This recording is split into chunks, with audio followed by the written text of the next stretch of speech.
Good morning. അപ്പോൾ ഇന്ന് നമ്മൾ ഡിസ്കസ് ചെയ്യുന്നത് 2022 +1 എക്സാമിന് ചോദിച്ചിട്ടുള്ള ഫൈനൽ എക്സാമിന് ചോദിച്ചിട്ടുള്ള ക്വസ്റ്റ്യൻസാണ്. അതായത് നമ്മുടെ +1 first chapter some basic concepts of chemistry അല്ലേ. അപ്പോൾ ആ ചാപ്റ്ററിൽ നിന്ന് 2022 ചോദിച്ചിട്ടുള്ള ക്വസ്റ്റ്യൻസാണ് ഡിസ്കസ് ചെയ്യുന്നത്. അപ്പോൾ അതിൽ ഫസ്റ്റ് ക്വസ്റ്റ്യൻ, അതായത് ഈ ചാപ്റ്ററിൽ നിന്ന് 2 ക്വസ്റ്റ്യൻസാണ് ചോദിച്ചിട്ടുള്ളത്. അതിലൊരു ക്വസ്റ്റ്യനാണ് how many significant figures are present in 0.0025 1 മാർക്കിനാണ്. ദെൻ സെക്കൻഡ് ക്വസ്റ്റ്യൻ അതിൻ്റെ ഒരു സബ് ക്വസ്റ്റ്യൻ ആയിട്ട് തന്നെ വരുന്നതാണ് state and illustrate law of multiple proportion. അപ്പോൾ ഫസ്റ്റ് ക്വസ്റ്റ്യനിൽ എന്താ പറഞ്ഞത്, 0.0025 എത്ര സിഗ്നിഫിക്കൻറ്റ് ഫിഗേഴ്സ് ഉണ്ട്. അപ്പോൾ സിഗ്നിഫിക്കൻറ്റ് ഫിഗേഴ്സിൻ്റെ കേസ് പറഞ്ഞപ്പോൾ നമ്മൾ പറഞ്ഞിട്ടുണ്ടായിരുന്നു, സിഗ്നിഫിക്കൻറ്റ് ഫിഗേഴ്സ് ഫൈൻഡ് ഔട്ട് ചെയ്യാനുള്ള കുറേ റൂൾസ് ഇല്ലേ.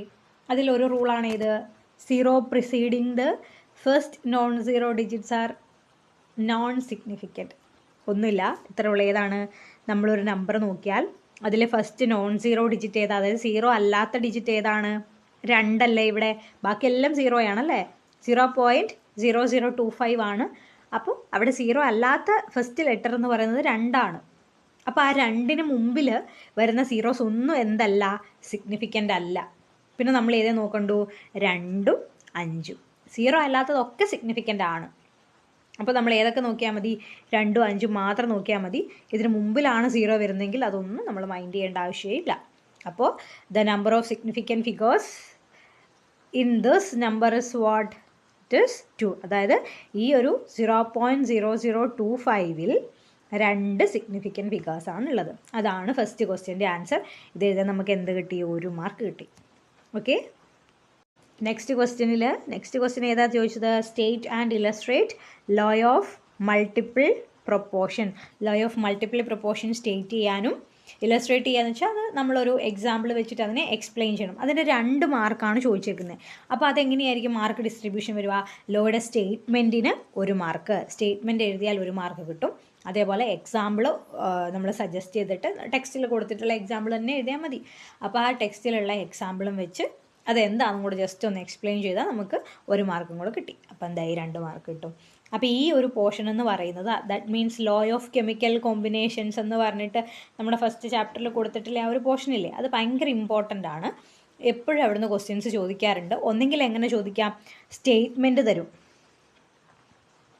സ്റ്റേറ്റ്മെൻറ്റ് തന്നിട്ട് ആ ലോ ഏതാണെന്ന് ഐഡൻറ്റിഫൈ ചെയ്യാൻ വേണ്ടിയിട്ട് ചോദിക്കാം. അല്ലെങ്കിൽ ഇതേപോലെ ലോയുടെ നെയിം തന്നിട്ട് സ്റ്റേറ്റ്മെൻറ്റ് എഴുതാൻ വേണ്ടിയിട്ട് ചോദിക്കാം. പിന്നെ എക്സാമ്പിളൊക്കെ വെച്ചിട്ട് അത് എക്സ്പ്ലെയിൻ ചെയ്യാനും ചോദിക്കാറുണ്ട്. അല്ലെങ്കിൽ വേറൊരു മെത്തേഡ് എന്ന് പറയുന്നത് എക്സാമ്പിൾ തരും. എക്സാമ്പിൾ തന്നിട്ട് നമ്മൾ എന്ത് ചെയ്യണം, ലോ ഏതാണെന്ന് ഐഡൻറ്റിഫൈ ചെയ്യണം. അങ്ങനെയുള്ള ക്വസ്റ്റ്യൻസ് ആണ് ഇതുവരെ കണ്ടിട്ടുള്ളത്. അപ്പോൾ ആ ഒരു പോർഷൻ, ദാറ്റ് മീൻസ് കൂടുതലായിട്ട് നിങ്ങൾ കുറച്ചും കൂടി ഇമ്പോർട്ടൻസ് കൊടുക്കേണ്ടത് ലോ ഓഫ് ഡെഫിനിറ്റ് പ്രൊപ്പോർഷനും ലോ ഓഫ് മൾട്ടിപ്പിൾ പ്രൊപ്പോർഷനും പിന്നെ Gay Lussac's law of gaseous volume ഇല്ലേ, അതും. ഓക്കെ, അപ്പോൾ ഇത്രയും ആ combinations, law of chemical combinations എല്ലാം ഇമ്പോർട്ടൻ്റ് ആണ്. പിന്നെ ലോ ഓഫ് മൾട്ടിപ്പിൾ പ്രൊപ്പോർഷനും ഡെഫിനിറ്റ് പ്രൊപ്പോർഷനും അതിൽ കുറച്ചും കൂടി കൂടുതൽ ഇമ്പോർട്ടൻ്റ് ആണെന്ന് നമുക്ക് പറയാം. അപ്പോൾ പഠിക്കുമ്പോൾ വൃത്തിയായിട്ട് അത് പഠിച്ചു വെക്കുക. അതിൽ നിന്ന് ഒരു ക്വസ്റ്റ്യൻ ഷുവറാണ് എക്സാമിന്. ഇനി 2022 തന്നെ ചോദിച്ചിട്ടുള്ള അടുത്ത ക്വസ്റ്റ്യൻ ആണ് ഈ ചാപ്റ്ററിൽ നിന്ന്. That means 3 gram of hydrogen and 30 gram of oxygen is reacting to form water under suitable conditions. First question, find out the number of moles of hydrogen and oxygen. അതാണ് ഫസ്റ്റ് ക്വസ്റ്റ്യൻ. അപ്പോൾ അതെങ്ങനെയാണ് നമുക്ക് ചെയ്യാൻ പറ്റുക, ക്വസ്റ്റ്യനിൽ എന്ത് തന്നിട്ടുണ്ട്, hydrogen എത്ര ഗ്രാമാണ്, 3 gram of hydrogen and oxygen എത്ര ഗ്രാമ, 30 gram ഓഫ് ഓക്സിജൻ ആണ് റിയാക്ട് ചെയ്യുന്നത്. എന്നിട്ട് എന്ത് പ്രൊഡ്യൂസ് ചെയ്യും, വാട്ടർ പ്രൊഡ്യൂസ് ചെയ്യും. നമുക്ക് എന്ത് വേണം, അപ്പോൾ ഹൈഡ്രജൻ ആൻഡ് ഓക്സിജൻ കമ്പൈൻ ചെയ്തിട്ട് വാട്ടർ ഫോം ചെയ്യുന്ന ഇക്വേഷൻ വേണ്ടേ. അപ്പോൾ എങ്ങനെയാണ് നോർമൽ നമ്മൾ എഴുതുന്ന വാട്ടറിൻ്റെ ഫോർമേഷൻ്റെ ഇക്വേഷൻ എങ്ങനെ എഴുതാം, H2 + ½ O2 gives H2O. ഈ ഒരു ഇക്വേഷൻ നമുക്ക് ഫോളോ ചെയ്യാം. അല്ലെങ്കിൽ വേറൊരു രീതിയിൽ ഇത് എഴുതാൻ വേണ്ടിയിട്ട് പറ്റും. ദാറ്റ് ഈസ്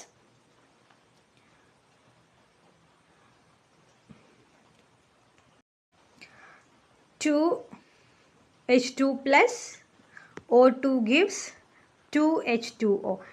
ഈ ഒരു ഇക്വേഷൻ ഫോളോ ചെയ്യുന്നതിനെക്കാട്ടും നല്ലത് ഇതാണ്. നമ്മൾ കുറച്ചും കൂടെ ഈസി എന്ന് എനിക്ക് തോന്നുന്നു. അപ്പോൾ നിങ്ങൾ ഈ ഒരു എക്സാമ്പിൾ എടുക്കുക. ഫസ്റ്റത്തെ ഇക്വേഷൻ തന്നെ എടുത്താൽ മതി. അത് H2 plus half O2 gives H2O. അതിൻ്റെ മീനിങ് എന്താ? 2 ഹൈഡ്രജൻ ആറ്റംസ്. ഇവിടെ എത്ര ഹൈഡ്രോജൻ ഉണ്ട്? 2 ഹൈഡ്രജൻ. ഇനി ഹാഫ് O2 എന്ന് പറഞ്ഞാൽ എന്താണ് മീനിങ്? ഹാഫ് O2 എന്ന് പറഞ്ഞാൽ ഒരു ഓക്സിജൻ മോളിക്യൂളിൻ്റെ പകുതി. ഓക്സിജൻ മോളിക്യൂൾ എന്ന് പറഞ്ഞാൽ എന്താ? O ഡബിൾ ബോണ്ട് O അല്ലേ? അതായത് 2 ഓക്സിജൻ ഇല്ല, ഓരോ ഓക്സിജൻ മാത്രം. അതായത് ഓക്സിജനെ നമ്മൾ O എന്ന് മാത്രം റെപ്രസെൻറ്റ് ചെയ്യാറില്ല. അതുകൊണ്ടാണ് നമ്മൾ ഹാഫ് O2 എന്ന് കൊടുക്കുന്നത്. എന്നിട്ട് അതെന്ത് ഫോം ചെയ്യുന്നു? വാട്ടർ മോളിക്യൂൾ ഫോം ചെയ്യുന്നു. ഫസ്റ്റ് നമുക്ക് ഫൈൻഡ് ഔട്ട് ചെയ്യേണ്ടത് number of moles of hydrogen. Hydrogen എത്ര മോളാണ് നമ്മുടെ റിയാക്ഷനിൽ എടുത്തിട്ടുള്ളത്. അതിന് നമുക്കൊരു കാര്യം കൂടെ ക്വസ്റ്റ്യനെ തന്നിട്ടുണ്ട്.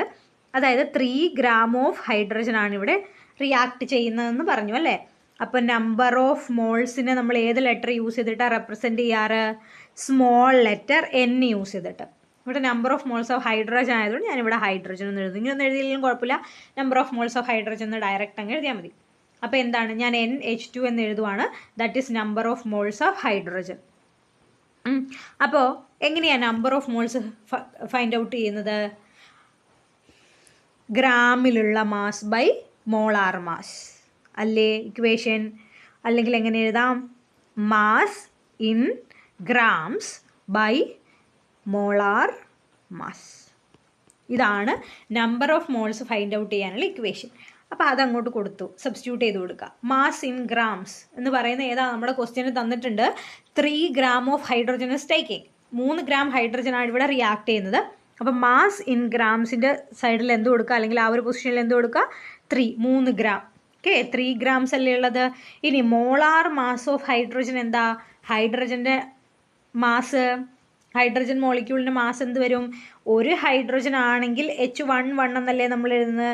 അപ്പോൾ ഒരു ഹൈഡ്രജൻ ആണെങ്കിൽ അതിൻ്റെ മാസ് എന്താണ്? 1 ആണ്. 2 ഹൈഡ്രജൻ എടുത്താൽ മാസ് എന്താവും? 2 ആവും. അതാണ് ഹൈഡ്രജൻ മോളിക്യൂളിൻ്റെ മാസ് എത്രയാ? 2 ആണ്. അപ്പോൾ 3/2 എന്ന് കിട്ടും. അതെന്താണ് 3/2 എന്ന് പറഞ്ഞാൽ? ഫൈൻഡ് ഔട്ട് ചെയ്താൽ 1.5 എന്ന് കിട്ടത്തില്ലേ? അപ്പോൾ number of moles of H2 1.5 മോളാണ്. ക്ലിയർ ആണോ? Number of moles of H2 എങ്ങനെയാണ് number of moles find out ചെയ്യാനുള്ള equation? Mass in grams by molar mass ആണ്. നമ്മുടെ ക്വസ്റ്റ്യന് തന്നിട്ടുണ്ട് 3 gram ഓഫ് ഹൈഡ്രജൻ ആണ്. അപ്പോൾ ആ മാസ് 3 ആണ്. പിന്നെ ഹൈഡ്രജൻ്റെ മോളാർ മാസ് 2 ആണ്. ഡിവൈഡ് ചെയ്തിട്ടുണ്ട് 1.5 മോൾ എന്ന് കിട്ടും. ദെൻ നെക്സ്റ്റ് ഫൈൻഡ് ഔട്ട് ചെയ്യേണ്ടത് ഓക്സിജൻ്റെ നമ്പർ ഓഫ് മോൾസ്. എങ്ങനെ എഴുതാം ഓക്സിജൻ്റെ number of moles? Number of moles of oxygen same equation. ഏത്? Mass in grams by molar mass. എത്ര ആണ് ക്വസ്റ്റ്യന് തന്നിട്ടുള്ളത്? ഓക്സിജൻ്റെ മാസ് 30 gram ആണ്. 30 gram ആണ് മാസ്. ഇനി ഓക്സിജൻ്റെ മോളാർ മാസ് എന്താ? ഇവിടെ നമ്മൾ ക്വസ്റ്റ്യനിൽ അക്കോർഡിംഗ് ടു ദി ഇക്വേഷൻ നമ്മൾ എത്ര എടുത്തിട്ടുണ്ട്? ഹാഫ് O2 എടുത്തിട്ടുള്ളൂ അല്ലേ. ഹാഫ് O2 എന്ന് പറഞ്ഞാൽ മീൻ ചെയ്യുന്നത് എന്താ? ഹാഫ് O2 എന്ന് പറഞ്ഞാൽ ഓരോ ഓക്സിജൻ ആറ്റേ അവിടെ എടുക്കുന്നുള്ളൂ. അതായത് ഒരു ഓക്സിജൻ മോളിക്യൂളിൻ്റെ പകുതി. അതാണ് ഒരു ഓക്സിജൻ ആറ്റം. അപ്പോൾ ഓരോ ഓക്സിജൻ ആറ്റത്തിൻ്റെ മാസ് എത്രയാ? അറ്റോമിക് നമ്പർ 16 ആണ്, മാസ് നമ്പർ 32 ആണ്. അപ്പം മോളാർ മാസ് എത്ര വരും? 32 വരും. അതിനെ ഡിവൈഡ് ചെയ്താൽ നമുക്ക് എന്ത് കിട്ടും? 0.94 മോൾസ് എന്ന് കിട്ടും. 30 എന്ന് പറയുന്ന ക്വസ്റ്റ്യന് തന്നിട്ടുണ്ട് ഓക്സിജൻ്റെ മാസ്. 32 എന്ന് പറയുന്ന ഓക്സിജൻ ആറ്റത്തിൻ്റെ മാസാണ്. അത് നമ്മൾ മോളാർ മാസമായിട്ട് എടുക്കുന്നത്. ഡിവൈഡ് ചെയ്താൽ 0.94 മോൾ എന്ന് കിട്ടി. അപ്പോൾ നമുക്ക് 2 എണ്ണം കിട്ടിയല്ലോ. ഫസ്റ്റ് ക്വസ്റ്റ്യൻ്റെ ആൻസറായി. നമ്പർ ഓഫ് മോൾസ് ഓഫ്, അതായത് ഹൈഡ്രജൻ്റെയും ഓക്സിജൻ്റെയും മോൾ എത്രയാണെന്ന് ആയിരുന്നു. ഹൈഡ്രജൻ്റെ എത്രയാണെന്ന് കിട്ടി? 1.5 ആണെന്നും ഹൈഡ്രജൻ്റെത് 1.5 ആണെന്നും ഓക്സിജൻ്റെ എത്രയാണെന്ന് കിട്ടിയേ? 0.94 ആണെന്നും കിട്ടി. ഓക്കെ, അതിൽ തന്നെ നെക്സ്റ്റ് ക്വസ്റ്റ്യൻ ആണ് ഐഡൻറ്റിഫൈ ദ ലിമിറ്റിംഗ് റിയേജൻറ്റ്. എന്താണ് ലിമിറ്റിംഗ് റിയേജൻറ്റ്? ഇത് കുറച്ച് ഇമ്പോർട്ടൻ്റ് ആയിട്ടുള്ള ഒരു കാര്യം തന്നെയാണത്. Law of chemical combinations important ആയതുപോലെ തന്നെ ലിമിറ്റിംഗ് റിയേജൻറ്റ് ഇമ്പോർട്ടൻ്റ് ആണ്. അപ്പോൾ ലിമിറ്റിംഗ് റിയേജൻറ്റ് എന്ന് പറഞ്ഞാൽ എന്താ? നിങ്ങൾക്ക് അറിയാമായിരിക്കും അല്ലേ. A, B എന്ന് പറയുന്ന 2 റിയാക്ടൻസ് ഞാൻ റിയാക്ട് ചെയ്തിട്ട് A, B എന്ന് പറയുന്ന ഒരു കോമ്പൗണ്ട് ഫോം ചെയ്തു.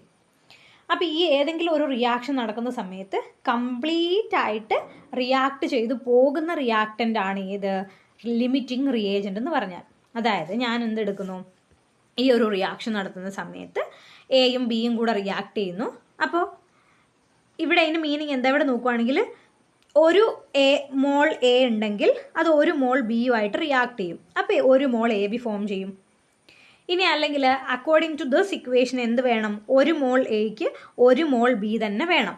ഇനി ഞാൻ എന്തെടുക്കുക, നമ്മൾ റിയാക്ഷൻ മിക്സ്ചറിലേക്ക് അല്ലെങ്കിൽ റിയാക്ഷൻ നടത്താൻ വേണ്ടിയിട്ട് ഞാൻ ഒരു മോൾ എയും 0.5 മോൾ ബിയും മാത്രമേ ആഡ് ചെയ്യുന്നുള്ളൂ. അതായത് അക്കോർഡിംഗ് ടു ദിസ് ഇക്വേഷൻ ഇത് ആക്ച്വലി എത്ര വേണം, ഒരു മോൾ എ എടുത്തിട്ടുണ്ടെങ്കിൽ ഒരു മോൾ ബി തന്നെ വേണം. ഞാനിവിടെ ആഡ് ചെയ്ത് കൊടുക്കുന്ന എത്ര ഉള്ളൂ എനിക്കത് അറിയില്ല. അപ്പം ഞാൻ എന്ത് ചെയ്ത് കൊടുക്കുന്നു, ഇതിലേക്ക് ആഡ് ചെയ്ത് കൊടുക്കുന്നത് എന്താണ്, ഒരു മോൾ എയും 0.5 മോൾ ബിയും മാത്രമേ ആഡ് ചെയ്ത് കൊടുക്കുന്നുള്ളൂ. അപ്പോൾ എന്ത് ചെയ്യും, ഈ ഒരു മോൾ എക്ക് കംപ്ലീറ്റ് ആയിട്ട് 0.5 മോളുമായിട്ട് റിയാക്ട് ചെയ്യാൻ പറ്റുമോ, ഇല്ല. 0.5 മോൾ ബി റിയാക്ട് ചെയ്ത് കഴിഞ്ഞാൽ ആ റിയാക്ഷൻ അവിടെ സ്റ്റോപ്പായി. അപ്പോൾ എന്ത് വരും, കുറച്ച് എ അവിടെ ബാക്കി വരും. അതായത് 0.5 മോൾ ഓഫ് ബി മാത്രമേ റിയാക്ട് ചെയ്യാൻ അവിടെ ഉള്ളൂ. അപ്പോൾ 1 മോൾ ഓഫ് എക്ക് കംപ്ലീറ്റ് ചെയ്യാൻ അല്ലെങ്കിൽ റിയാക്ട് ചെയ്യാൻ അവിടെ ബി ഇല്ല. ഓക്കെ ആണോ? ഒന്നും കൂടെ പറയാം. അതായത് നമ്മുടെ ഈ ഇക്വേഷൻ വെച്ചിട്ട് എന്ത് വേണം, ഒരു മോൾ എക്ക് റിയാക്ട് ചെയ്യാൻ ഒരു മോൾ ബി തന്നെ വേണം. പക്ഷേ എനിക്കത് അറിയില്ലാത്തതുകൊണ്ട് ഞാൻ എന്ത് ചെയ്തു, ഈ ഒരു റിയാക്ഷൻ മിക്സ്ചറിലേക്ക് ഒരു മോൾ എയും 0.5 മോൾ ബിയും മാത്രമേ എടുക്കുന്നുള്ളൂ. അപ്പോൾ അതിൻ്റെ മീനിങ് എന്താ, ബിക്ക് ആക്ച്വലി ഉള്ള എമൗണ്ട് അവിടെ ഇല്ല, ഒരു മോൾ വേണമായിരുന്നു, 0.5 ഉള്ളൂ. അപ്പോൾ എന്ത് ചെയ്യും, 1 മോള് എക്ക് എന്ത് ചെയ്യാൻ പറ്റത്തില്ല, കംപ്ലീറ്റ് ആയിട്ട് റിയാക്ട് ചെയ്യാൻ പറ്റത്തില്ല. ബട്ട് ഇതെന്ത് ചെയ്യും, കംപ്ലീറ്റ് ആയിട്ട് റിയാക്ട് ചെയ്യും. അതായത് ഒരു മോൾ എക്ക് റിയാക്ട് ചെയ്യാൻ ഒരു മോൾ ബി വേണമല്ലോ. അപ്പോൾ 0.5 മോൾ ബി എടുത്തിട്ടുണ്ടെങ്കിൽ അത് എത്ര എയുമായിട്ട് റിയാക്ട് ചെയ്യുള്ളൂ, 0.5 മോൾ എയുമായിട്ട് റിയാക്ട് ചെയ്യുള്ളൂ. ബാക്കി എന്താണ് അവിടെ റിയാക്ട് ചെയ്യുന്നത്, 0.5 എയും 0.5 ബിയും ആണ്. ഈ 1 മോളിക്യൂളിൽ അല്ലെങ്കിൽ നമ്മൾ എടുത്തിട്ടുള്ള 1 മോളിൽ 0.5 മോൾ എ എന്ത് ചെയ്യത്തില്ല, റിയാക്ട് ചെയ്യാതെ അവിടെ ലെഫ്റ്റ് ആവും. അത് റിയാക്ട് ചെയ്യാണ്ട് ബാക്കി നിൽക്കും. അപ്പോൾ ഇവിടെ കംപ്ലീറ്റ് ആയിട്ട് റിയാക്ട് ചെയ്തത് ഏതാണ്, 0.5 മോൾ ഓഫ് ബി അല്ലേ. സോ ആ ബി കംപ്ലീറ്റ് ആയിട്ട് റിയാക്ട് ചെയ്തത് കൊണ്ട് പിന്നെ അവിടെ എന്ത് നടക്കത്തില്ല, ആ റിയാക്ഷൻ കണ്ടിന്യൂ ചെയ്ത് പോകത്തില്ല. That means the B limits that reaction. അങ്ങനെ പറയാലോ, ബി തീർന്നു പോയത് കൊണ്ടാണ് പിന്നെ അവിടെ ആ ഒരു റിയാക്ഷൻ നടക്കാത്തത്. അതായത് ബി ലിമിറ്റ്സ് ദ റിയാക്ഷൻ. അതുകൊണ്ട് we call that be as A limiting reagent. So next നമുക്ക് നമ്മുടെ ക്വസ്റ്റ്യനിലേക്ക് വരാം. നമ്മൾ എന്ത് കണ്ടുപിടിക്കണം, ഈ ഒരു റിയാക്ഷനിൽ ലിമിറ്റിംഗ് റിയേജൻറ്റ് ഏതാണെന്ന് നമ്മൾ ഫൈൻഡ് ഔട്ട് ചെയ്യണം. അപ്പോൾ ആ ലിമിറ്റിംഗ് റിയേജൻറ്റ് ഏതാണ് എന്നെങ്ങനെയാണ് ഫൈൻഡ് ഔട്ട് ചെയ്യുക. ഇനിയിപ്പോൾ നിങ്ങൾക്ക് ലിമിറ്റിംഗ് റിയേജൻറ്റ് എന്താണെന്ന് മനസ്സിലായില്ലെങ്കിൽ ഞാൻ ഓൾറെഡി അതിനെക്കുറിച്ചൊരു വീഡിയോ ചെയ്തിട്ടുണ്ട്. അത് ഞാൻ ഡിസ്ക്രിപ്ഷനിൽ കൊടുക്കുക, അതിൻ്റെ ലിങ്ക് നിങ്ങളതൊന്ന് പോയി കണ്ടാൽ മതി. സിമ്പിളായിട്ട് എക്സ്പ്ലെയിൻ ചെയ്തിട്ടുണ്ട്. അപ്പോൾ ഈ നമ്മുടെ ക്വസ്റ്റ്യനിലേക്ക് വന്നിട്ടുണ്ടെങ്കിൽ നമ്മൾ ഹൈഡ്രജൻ ആണോ ഓക്സിജൻ ആണോ ലിമിറ്റിംഗ് റിയേജൻറ്റ് എന്ന് നമ്മൾ ഐഡൻറ്റിഫൈ ചെയ്യണം. അപ്പോൾ ഏതായിരുന്നു നമ്മൾ എടുത്ത equation, H2 + ½ O2 gives H2O. Okay ആണല്ലോ. അതിൻ്റെ മീനിങ് എന്താ, ഇവിടെ 1 ആണുള്ളത്, ഇവിടെ ½ O2 ആണുള്ളത്, ഇവിടെ 1 ആണ്. ഓക്കെ, അതിന് മുമ്പിലുള്ള കോഎഫിഷ്യൻസ് ആണ് ഞാൻ പറയുന്നത്. അപ്പോൾ നമ്മൾ എടുത്തിട്ടുള്ള അതിൻ്റെ മീനിങ് എന്താ, 1 മോൾ ഹൈഡ്രജൻ എടുത്തിട്ടുണ്ടെങ്കിൽ ½ മോൾ O2 മതി റിയാക്ട് ചെയ്യാൻ അല്ലേ. 1 മോൾ ഹൈഡ്രജൻ എടുത്താൽ ½ മോൾ O2 മതി. അപ്പോൾ നമ്മളിപ്പോൾ കണ്ടുപിടിച്ചു number of moles of hydrogen oxygen first ക്വസ്റ്റ്യനിൽ കണ്ടുപിടിച്ചിട്ടില്ലേ. എത്രയാ ഹൈഡ്രജൻ്റെത്, 1.5 മോളാണ്. ഓക്സിജൻ്റെ എത്രയാ, 0.94 മോളാണ് നമ്മുടെ ക്വസ്റ്റ്യനിൽ ആക്ച്വലി ഉള്ളത്. അത് നമ്മൾ എടുത്തിട്ടുള്ള എമൗണ്ട് വെച്ചിട്ട് ആക്ച്വലി ഇത്ര മോൾസ് ആണ് റിയാക്ട് ചെയ്യാനുള്ളത്. അപ്പോൾ 1 മോളിന് ½ മോൾ O2 മതി എന്നല്ലേ പറഞ്ഞത്. നമ്മളിവിടെ 1.5 ഹൈഡ്രജൻ എടുത്തില്ലേ. അപ്പോൾ 1.5 ഹൈഡ്രജൻ റിയാക്ട് ചെയ്യാൻ എത്ര മോള് മതി, 1.5 ഹൈഡ്രജൻ റിയാക്ട് ചെയ്യണമെങ്കിൽ അതിൻ്റെ പകുതി ഓക്സിജൻ മതി. ½ 1 എടുത്താൽ ½ മതി. അപ്പോൾ 1.5 എടുത്താൽ അതിൻ്റെ ½ എത്രയാ, 0.75. അതാണ് പറഞ്ഞത്. ഇവിടെ ആക്ച്വലി എത്രയുണ്ട്, 94 ഉണ്ട്. നമുക്ക് എത്രയാണ് ആക്ച്വലി വേണ്ടു, ഇക്വേഷൻ വെച്ചാൽ 1.5 എടുത്താൽ 0.75 മതി. ഇവിടെ നമുക്ക് എത്ര ഓക്സിജൻ ഉണ്ട്, 0.94 ഓക്സിജൻ ഉണ്ട്. അപ്പോൾ അതിൻ്റെ മീനിങ് എന്താ? അവിടെ കുറച്ച് എക്സ്ട്രാ ഉണ്ടല്ലേ, ഓക്സിജൻ കുറച്ച് കൂടുതലുണ്ട്. അപ്പോൾ 1.5 എടുത്താൽ അത് എന്തുമായിട്ട് റിയാക്ട് ചെയ്യും? 0.75 ഓക്സിജനുമായിട്ട് റിയാക്ട് ചെയ്യും. അപ്പോൾ ഇവിടെ കംപ്ലീറ്റ് ആയിട്ട് റിയാക്ട് ചെയ്യുന്നത് ഏതാ? ഹൈഡ്രജൻ. 1.5 എടുത്തു, അത് 1.75 ഓക്സിജനുമായിട്ട് റിയാക്ട് ചെയ്ത് റിയാക്ഷൻ കംപ്ലീറ്റ് ആവും. പിന്നെ അവിടെ ബാക്കി ഉണ്ടാവുന്ന ഏതാ? 0.94 ഓക്സിജൻ ഉണ്ട്, അതിൽ 0.75 റിയാക്ഷന് വേണ്ടു. അപ്പോൾ അതിൽ എന്തുണ്ടാവും? കുറച്ച് ബാക്കി ഉണ്ടാവും ഓക്സിജൻ അല്ലേ. ബട്ട് നമുക്ക് ഏതാണ് വേണ്ടത്? ഇവിടുത്തെ ലിമിറ്റിംഗ് റിയേജൻ്റ് ആണ് നമുക്ക് ഐഡൻറ്റിഫൈ ചെയ്യേണ്ടത്. ലിമിറ്റിംഗ് റിയേജൻ്റ് എന്ന് പറഞ്ഞാൽ എന്താണ്? ഒരു റിയാക്ഷനിൽ കംപ്ലീറ്റ് ആയിട്ട് കൺസ്യൂം ചെയ്തു പോകുന്ന റിയാക്റ്റൻ്റ് ആണ് ലിമിറ്റിംഗ് റിയേജൻ്റ് ഓർ റിയാക്റ്റൻ്റ് എന്ന് പറയുന്നത്. ഇവിടെ കംപ്ലീറ്റ് ആയിട്ട് കൺസ്യൂം ചെയ്തത് ഏതാണ്? ഹൈഡ്രജൻ ആണ്. So hydrogen is our limiting reagent.